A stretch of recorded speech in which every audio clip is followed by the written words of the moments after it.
It's Boss Talk where stories unfold. From the hustle to the power of gold. We talk dreams, we talk big plans. Light it up with your own hands. What's going on, everybody? It's your girl, Deanna Diaz, aka the $1 Million Sis, and we are back in, what is this, third quarter? Second quarter. Third quarter, 2025, with the Boss Talk with the $1 Million Society. And today, this man needs no introduction, but he's going to get one anyway. So listen, y'all. Today's guest is not just a community builder. He's a bridge, a powerhouse, a real connector of dots and people. He's the man behind the movement when it comes to empowering Black and brown entrepreneurs in Pittsburgh. From the boardroom to the block, he's been shaking up systems, creating access, and making sure we don't just have a seat at the table, we own the table and the building too. He's the director of the Community Engagement Center in Homewood, the former executive director of E3 Alliance Pittsburgh, the mastermind behind the Minority Network Exchange, and one of the brains behind CKV Suites, one of the city's top event space. Oh, and he still finds time to sit on boards like Invest Pittsburgh and the Alliance for Police Accountability because impact is in his DNA. Today on Boss Talk, we're tapping into the mind of the connector, the educator, the entrepreneur, and the blueprint for the community leadership, Mr. Vernard Alexander. Let's go. Hey, thank you very much for having me here. I mean, that was the best intro I ever heard, about me and my life. I mean, they say let other people give you your flyers or let other people wear your shirts. And today, I may not be wearing your shirt, but I am giving you your flyers. So there it is. Okay, he got the shirt on for me. So I did give you an introduction. So for everybody who don't know you outside the city of Pittsburgh, just give us a little bit, a little bit of who Vernard is. What makes Vernard tick? What gets him going in the morning? Oh wow. Thanks again for having me here. And I think what makes me tick, that's a great question because I'm always trying to figure out what makes other people tick. What makes me tick is really just kind of getting up and being a blessing, being inspiring, and to do whatever I can within my powers to be a bridge to really ultimately make this city, this region better than what it is, Um, Western PA, you know, geographically is beautiful, has lots of potential, but a lot of people die, trying to build off potential. So I try to use my power, my superpowers to help folks in this journey as easy as possible. hmm And I like that, Um, being that you're so connected within the city, I'm going to bring up an issue that I happen to see floating around on social media, and that is the topic of gatekeeping. Now, me personally, look at you laughing. Me personally, I don't think you gatekeep, and I will say that because of you, I have been able to go to the Allegheny County event where they talked about getting contracts and stuff like that. I got a lot of value out of that. And it was because of you sharing that is the reason why I saw it. And then I try to do my due diligence and share it as well because um, ignorance is no longer an excuse. So tell me in your words what gatekeeping is and why do people feel like you may gatekeep or why do people gatekeep? I think great subject. I think gatekeeping is very layered. I think for me, ultimately, at the end of the day, I can honestly say that I haven't been gate kept. And the reason why is me asking this person for help.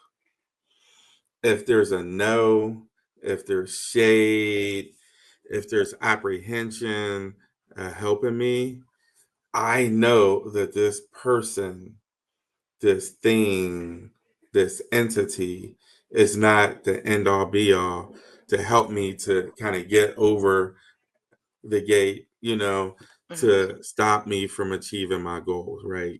So I think gatekeeping is a lot of different things. It could be institutional, it could be systemic. Um, so there's so many different layers to it. And I think ultimately you have a group of people who want to be somewhere Mhm. on the other side of the gate, right? And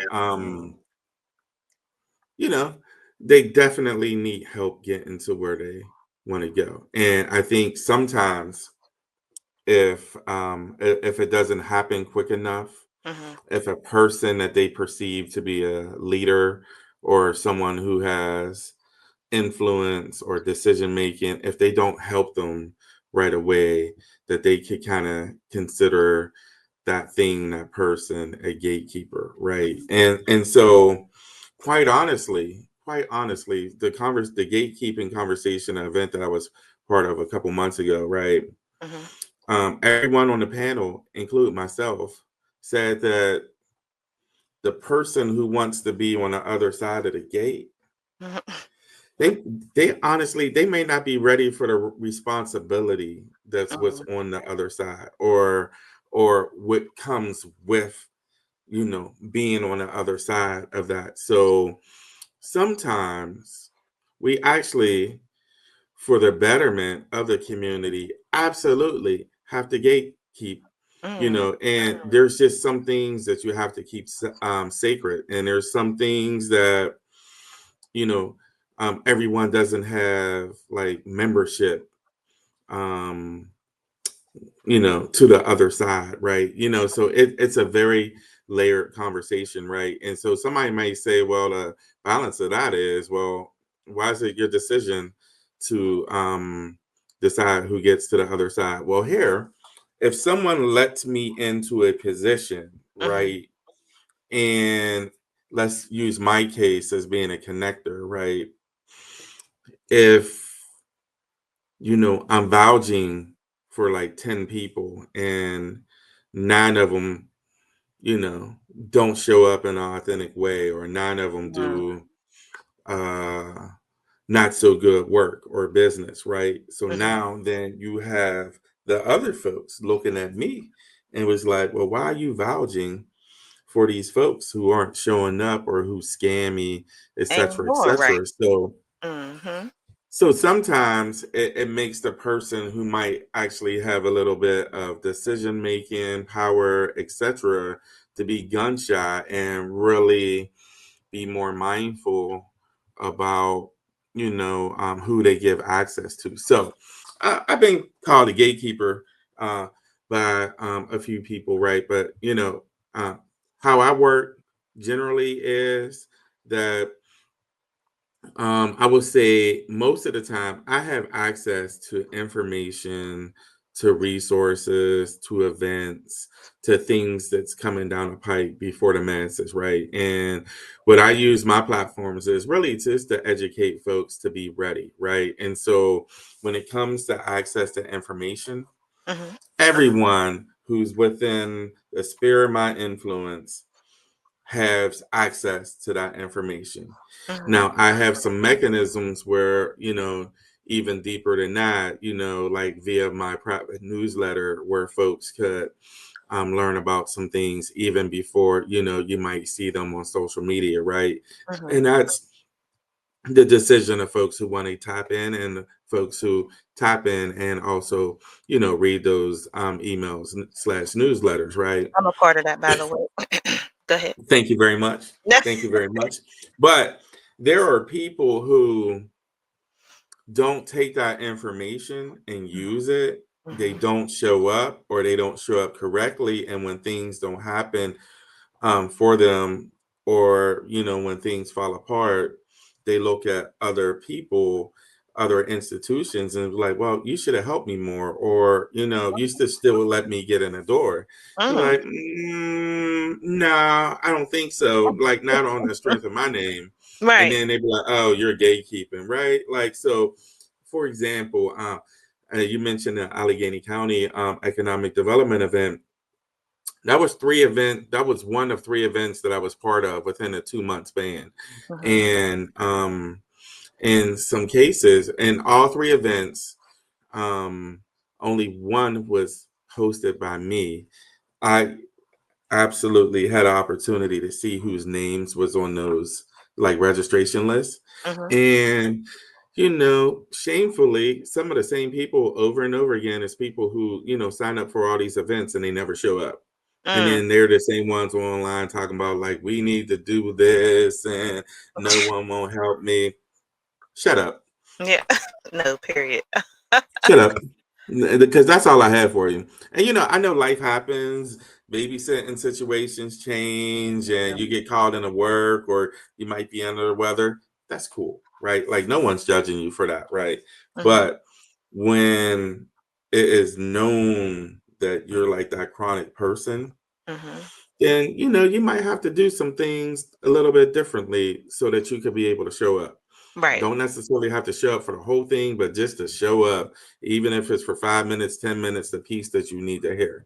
Because you can't keep doing those types of things and expect people to be like, oh, I got you. Right. Nope. Nope. I'm not a nonprofit, right? So I have a day job. I have a main business, which is a full-time business. And then I have a second business, which I'm a minority partner in, right? So my time is limited, right? So Mhm. I I'm not getting grants from all these organizations that slow walk all these folks to the finish line. So Mhm. my time is limited and it's very intentional. So I'm like, hey, for those of you who's ready to get on a bus and we're going on the HOV lane, we're going like high speed, right? Those are the Right. folks who I need to be, attached to. And it's not to say that we're not going to forget those folks who might have child care issues, got called into work, Right. or have some chronic conditions, right? There's a place for everyone, right? But it's not with Vernard, right? So, there's some organizations that will kind of hand walk you, slow walk you, but it can't be me. Understood. Understood. And you don't want to mess up your credibility, especially when your credibility is on the line. And I'm selective about who I do work with as well. So I understand that. So now, Mr. Master of Entrepreneurship, tell us about your businesses, the full-time one. Okay. I started my main business, the Minority Networking Exchange, 19 and a half years ago because I was concerned with the retention of minority owned businesses in Western PA. Mm-hmm. So when I started the business, much like, you know, 90% of the rest of the world, I had no idea what the hell I was doing, right? Mm-hmm. I just knew I wanted to do something. Mm-hmm. And I just started hosting bi-monthly entrepreneur networking events, teaching people how to do elevator pitches, et cetera, et cetera. And then that expanded into, developing a decent sized social media presence. And through that, I got known as being the connecting king. Mm-hmm. And then through that, politicians locally started booking my services to hype them up online, Mm-hmm. as a new, like the first wave of politicians using social media to kind of reach the masses. So I kind of got known for those type of things. And as I became more knowledgeable, I developed into a business coach, Mm-hmm. consultant. And so most of what I do now in my business is I get paid to do social media promotions for corporations, nonprofits, foundations, and smaller Afrocentric nonprofits, right? So that's kind of like my jam, right? That's Mm-hmm. my sweet spot. My secret sauce and my jam is um, promoting things in an entrepreneur space and community development space, right? So I don't venture too far off of that because I know based off of the social media following that I have. Mhm. I know where my secret spots are when it comes to those things. So that's mostly what I do. I Mhm. do a bit of business consulting. I do teach folks either individually or through a third party organization, teach folks how to use social media in their business as well. And more recently, guest speaking appearances and event moderation as well. So Mhm. that's pretty much what the Minority Networking Exchange is. Mhm. I will be switching things up in a little bit, and I also host my own events such as Motivational Mondays, which just ended Motivational the Monday. Mhm. yeah, we Mhm. just ended the third year of that, where we have guest speakers every Monday for Oh, about 9 months out of the congratulations. year. Yeah. Excited about the summer break and coming back in the fall for season 4, where we Mm. have like guest speakers to talk about entrepreneurship, Black excellence, etc. We Mhm. mix that in with guest bartenders who raise money for nonprofits of their choice, their own organization or their own business.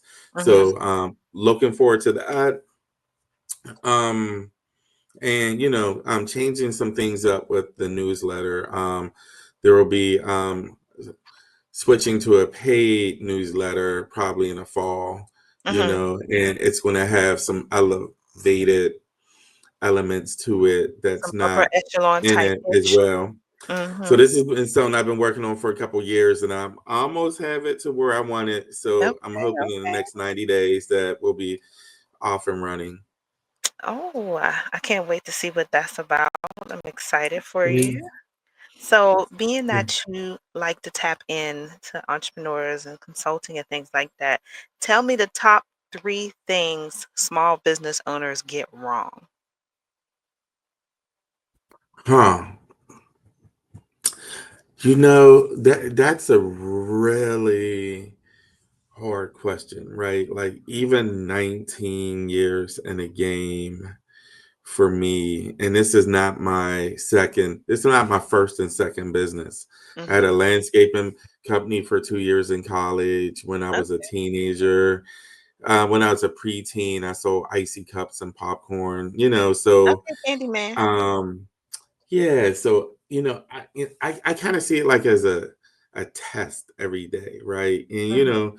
some days you fail the test with like no correct answers, and sometimes you have days where you pass the test with 100% like no wrong answer, right? And I Mhm. feel like every day in this journey is different, right?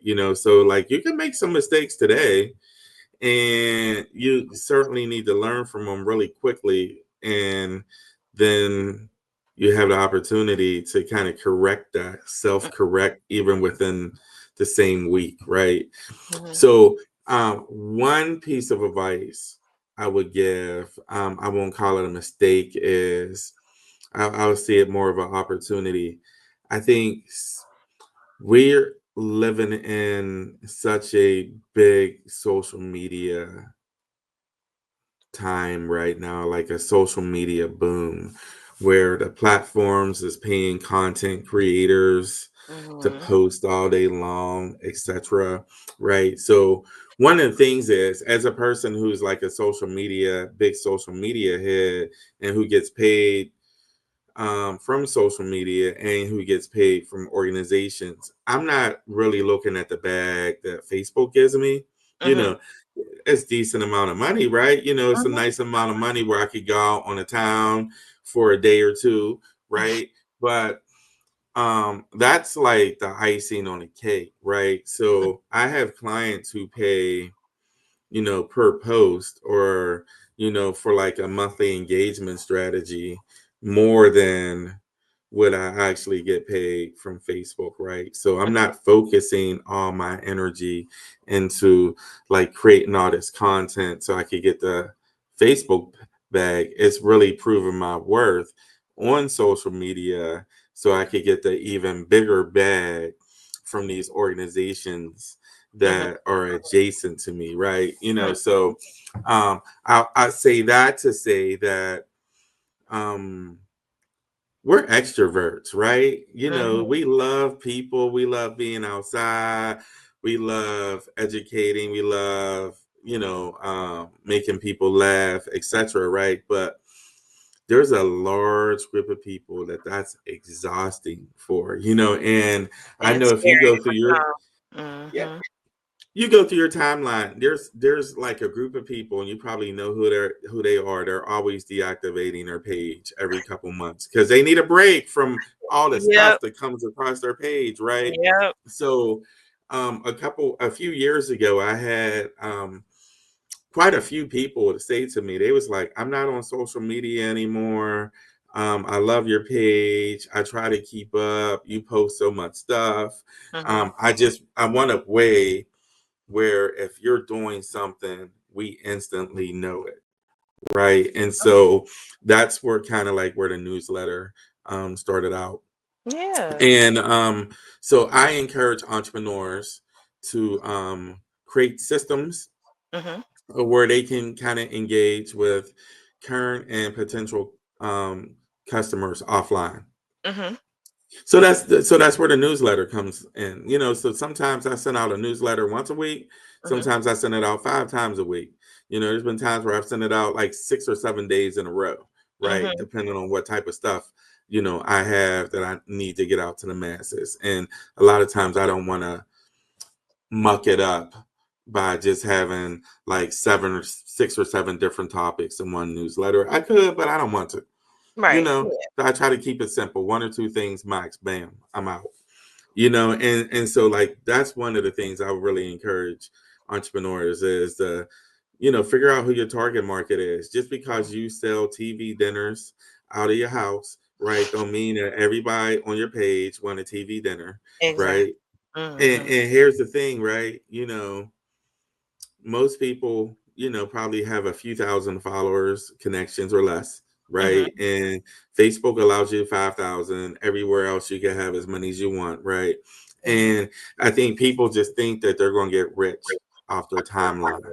And I say this all the time, and I mean it 100% that, if I ever became rich, wealthy, etc., it's not going to be on the back of my timeline. It's Right. because I have a market, and following and clients outside of, the social media Mm. footprint. And I think people really need to expand their way that they market to the masses, right? Because Right. if you got 5,000 people, you're not even hitting every person in your neighborhood. Nope. If they all lived in your neighborhood, you're still not reaching everyone.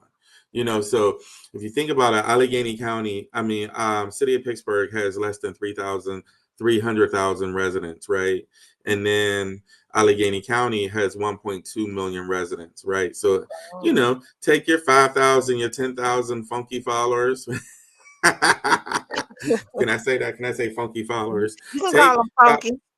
what I'm saying? Take the 5,000, 10,000 people who are following you, or that you're connected to, right? Mhm. And, divide that by 2 million people. So you're not even hitting like 5%, you know, just a couple percent of the people who's within like 20 miles of you, right? Yeah. So I think we really have to expand, and reimagine our marketing plans. Okay. No, you're right. I've definitely done some remixing of marketing. Um, been utilizing my email list a lot more, especially when social media started to get crazy, when TikTok started to get crazy and stuff was shutting down and everybody was losing their mind. Yeah, man. All this stuff is not guaranteed, but what is you never heard of Yahoo going down or anything Mhm. like that. Gmail probably will never in life go down. So, build those email lists. So my next question to you is, you mentioned that you had a landscaping business when you were in college for 2 years, right? Yep. So with that, with you being has said that, when do you think it's time to hang it up for that business? Not just get out of business altogether, but what are some indicators that say, you know what, maybe this business is not the one for me? Ooh, that's deep. So I just fell into a landscaping business. I was like in between jobs. I didn't know what I wanted to do next. I had 2 years of college left. I Mm-hmm. needed something fairly flexible. Mm-hmm. So I convinced my grandmother, who was living at the time, to lend me some money to purchase a used truck. And Oh, then all the restorating equipment. soul. Yep, yep, yeah. I paid her back all her money. And it was interesting. Like the first year, I had no idea what I was doing. I probably destroyed more yards than I beautified. The second, yeah, the second year, I got so much better. I had like double the clientele. I was Mm-hmm. making nice money as a struggling college student. But sometimes you start a business and you give up on it too soon, and sometimes you stay in a business too long, right? And there's consequences to both. When I graduated from college with my undergrad in '97, I landed a substitute teaching job for Pittsburgh Public Schools as an unsubsidized, as an uncertified teacher. I was making like $60 a day, which is a little bit barely more than minimum wage, right? Okay. But there were days that I would cut grass that I would make $300 or $400 or more. Mm-hmm. And so I didn't think that I could do both. Mm-hmm. I didn't know my own strength at the time, but I was like, I'm gonna focus on being a teacher, right? So I gave up the business, gave Mm. up all my clients. Where, you know, I had a buddy who, at one point in time, he was making a $500,000 a year Ooh. annually, gross, with a very successful landscape business, and so I was like, well, damn, so um some of those things you kind of live and learn, so like the lesson on that was that I could have probably still did it, made a very nice lucrative income, could have hired more younger people, because I did have a young people working for me from time to time. Mm-hmm. And then on the flip side of that is that I think, when you don't have a vision, when you don't have a great marketing plan, when Mm-hmm. you might not know your target market, when you Mm-hmm. may not be in a right location, Mm-hmm. etc., that you have a business that, drains everything that you have because you're trying to hold on to it to the very end. Or you might want to pass this business down to your kids. And I've seen conversations online about that. Um, my kids are very kind, respectful, 18 and 15. Mm-hmm. They're social, but they're not the extreme introvert like their dad, right? So I don't see them ever. I don't see me passing my businesses on to them. As a father, my thing is like, what do you like? What do you love? And how can I support that? Right. If you Mm-hmm. want to follow my wave, I'll incorporate you into it. But just because I might have a successful business that I build up doesn't mean that, when it's time for me to sit down, that this necessarily has to be passed to you. Mm-hmm. So that's why I'm interested in starting to do some tech specific events in the fall. I'm just going to Okay. leave that little tidbit there Okay. that will be separate from Motivational Mondays. But I kind of like, how in a I mean, there's pros and cons to it, right? But and a lot with tech and innovation, where you have founders, right? They don't even call themselves CEOs; they call themselves founders, Mm-hmm. right? And so, as you can see, my hand going up in the air, right? You know, right as they feel like that business is peaking or where it's at like the most value Mm-hmm. before it starts flatlining and go down like that, they sell it for as much as they can, right? And money, grabbing the most money is not, not necessarily like the ultimate goal at the end of the day. But if I could build something and someone says, hey, you know, I'll give you a multiplier of 5 or a multiplier of 7 to walk away from the company that you built. So I could give you 7 times, 5 times, 7 times, 10 times what the company is worth, Mm, right? You know, now usually you're not going to get a big multiplier like that if it's not like something that's tech or, and innovation, right? But, it has to be something with high margins. But still, if, you know, on these different platforms and the things that I'm doing, if someone wanted to pay me to walk away, it would be a conversation that I would definitely entertain because then, you take some of that money, you put away for a rainy day, you splurge a little bit, take care mm, of your family a little bit, and then you make sure that you have a nice pile of money that you could go start another business with because, exactly. you know, as you know, entrepreneurs always have the next idea. Yep, always. Messes with our sleep sometimes. That idea. For sure. Okay. I think I've ate up a good bit of your time, but before you go, I am going to do a entrepreneur lightning round, this or that. Are you ready? I'm ready. All right, let's get the unnecessary intense music going.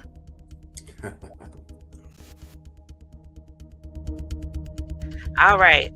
Coffee or green juice? Coffee. Early mornings or late night? Both. LLC or sole proprietor? That's easy. LLC. TikTok or Instagram? Instagram. Work from home or co-working space? Co-working space. Networking event or solo grind? No. Team of 5 or do it yourself? Pass. Email blast or text marketing? Both. Physical product or digital downloads? Digital downloads. Passive income or high ticket client? Say that one more time. Passive income or high ticket clients?